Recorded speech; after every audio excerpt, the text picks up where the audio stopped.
In this video, I'm going to teach you how to display product attributes in WooCommerce.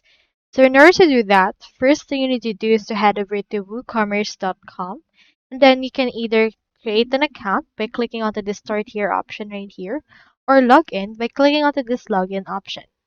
So on this case, the great thing about WooCommerce is that it's able to integrate with WordPress.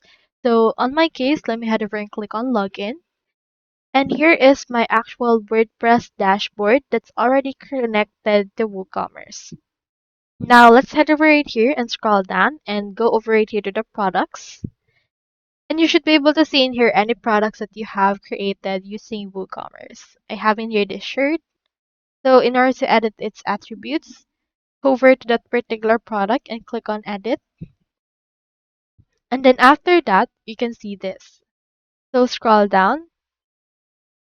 In here, you can see under the product data, we have attributes. So in here, for example, we can add new attributes like name or length as well as its value. So for example, let's input right here sizes and let's input S.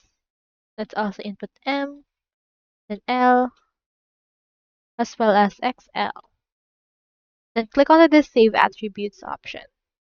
So what this will do is that it will give some material or some variables to this particular product. So your actual customers should be able to have a lot of options to choose from based on this that you have created onto this product. Once you're done, just scroll up and click onto this publish option in order to publish this product to your site. So that's how you display product attributes in WooCommerce. Hope we helped.